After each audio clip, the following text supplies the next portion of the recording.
Quick reminder, if you want to playtest or translate Voidless, just join with the link below. Hello everyone, back to another Voidless Devlog.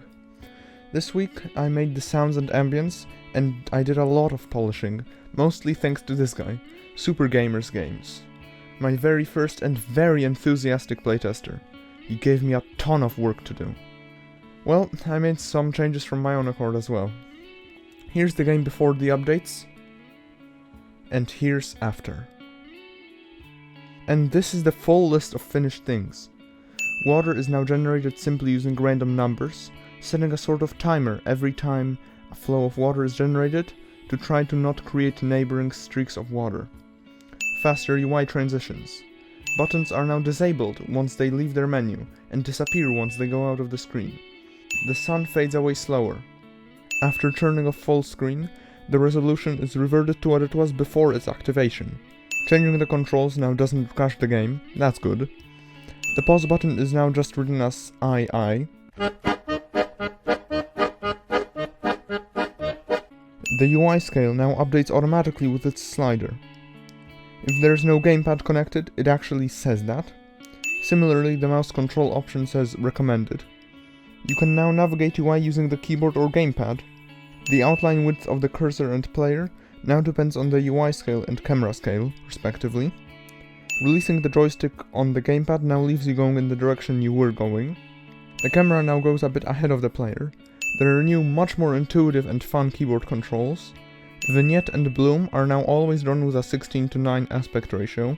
And finally, when you're flying and your speed reaches 0 or negative, you just stop flying instead of flying backwards. Well, that was a mouthful. And now, for the sounds that I made.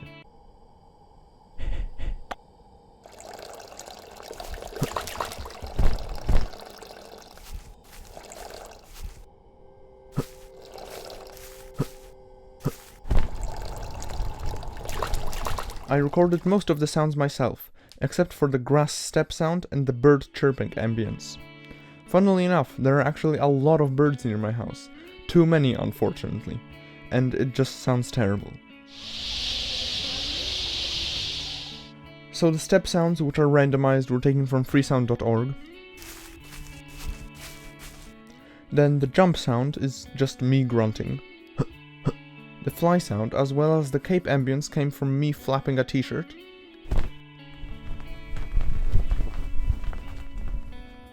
The splash sound and water ambience sounds came from, guess what, actual water.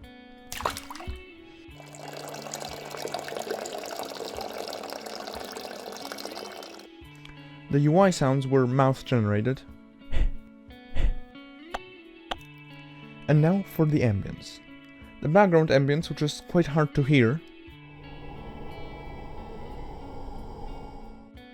as well as the stronger winds and the flying ambience, were all mouthy, but Paul stretched to make them sound less mouthy and more windy.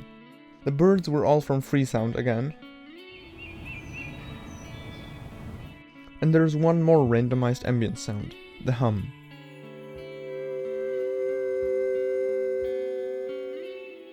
It's an ideally perfect fourth, because I'm a great singer. Just kidding, I just used Audacity's pitch change. And implementing these was rather simple. The only slightly tricky bit was the water ambience.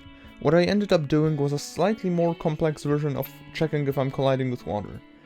Basically, I'm checking for water tiles in rows, going further away by 1 tile and elongating by 2 every time.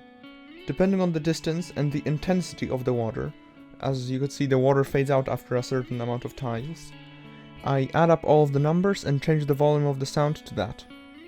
So that's that. Next week I'll hopefully finish the music, finally, and I'd also like to focus more on the gameplay and progression a bit more. I already have a few ideas on how to improve that. I actually wrote a script this time instead of just saying it from the top of my head. Let me know if this is less awkward and better.